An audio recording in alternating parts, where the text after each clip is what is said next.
There are plenty of fish in the sea, but not all of those fish can be your friend or romantic partner. Some are flaky, nasty, or just plain stinky. If you can't learn which guys in the sea you want to avoid, it'll be that much easier to find that boyfriend or friend you're looking for. While compatibility depends on the person, there are some overarching types of guys everyone should steer clear of. So here are 8 types of guys you should avoid. Hopefully they haven't snuck their way into your life.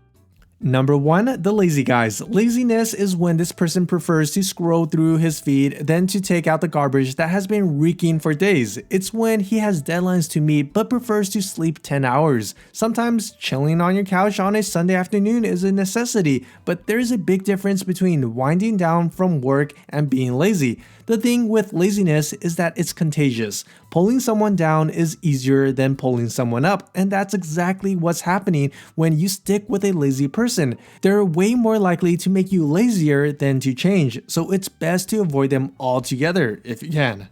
Number 2, the players. You may think that this is the only type of guy to avoid if you're looking to date someone, but players as friends don't have the best track record either. Players look out for themselves and themselves only. They don't care who they hurt in the process of their romantic conquest, and this behavior can easily transfer over into friendships. Not only that, but do you really want to put your sister, cousin, friend, or even mom at risk by having this guy around? So yeah.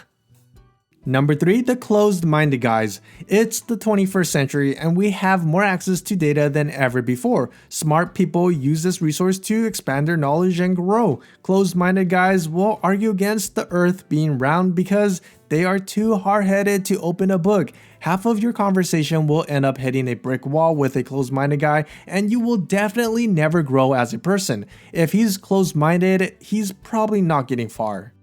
Number 4, the mama's boy. The good old mama's boy. This guy has 2 faults and they're big ones. First, he needs his mom's help or approval for all decisions, big or small. She is there to guide him professionally, personally, and financially. It's almost like dealing with a 10-year-old trapped in an adult body. Second, mama is always watching like Big Brother. She'll know the boy's every move and action. If you're in his life, she'll be all up in yours, and the guy will do absolutely nothing about it. If you know, you know.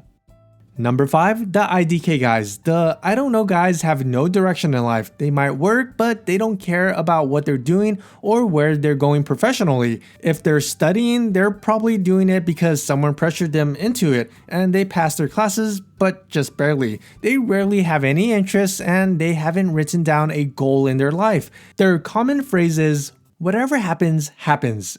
If you're looking for a guy who just doesn't care and doesn't have a goal, you've found a match. If you're looking for a friend or partner to live with, then you might need to keep looking. Number 6, the controlling guys. There are 3 instances in life where you're probably under control. As a child under your parents, as an adult under laws, and if you go to jail, under a prison guard. Everything else is in your hands, or at least it should be. Controlling guys never got this memo, so they'll do everything they can to control not only their lives, but those of the people they know.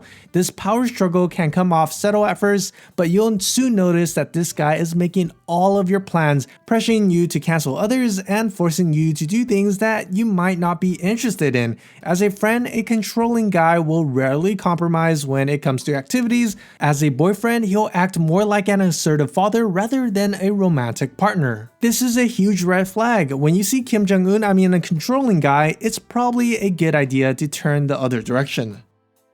Number 7, the one hobby guys. The one hobby guys revolve their entire life around one thing. Let's use football as an example. This guy watches every game and owns all apparel from their favorite team. You've never seen him more excited or more nervous when he creates his fantasy team with the boys. When he isn't watching the game alone or with friends, he's reading up on football sports, news, or betting on the next championship. This guy would probably huff and puff about attending your party if it just so happens to fall on football Sunday.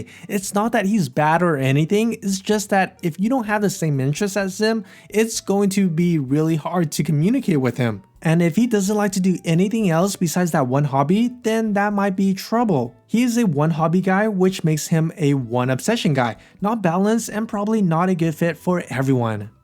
Number 8, the self-centered guys. Unless you always want to feel inferior, avoid the self-centered guys whenever possible. These guys are easily noticed because they look like they took 3 hours in the morning to get ready. Externally, they look great. Internally, they are selfish, only caring about themselves. It's all about their needs and wants, and if it doesn't benefit them, they won't bother to help others. Sometimes you'll notice them being a know-it-all. Their cockiness will just spill out and it's hard even to talk to them. For these guys, it's just better not to mingle with them.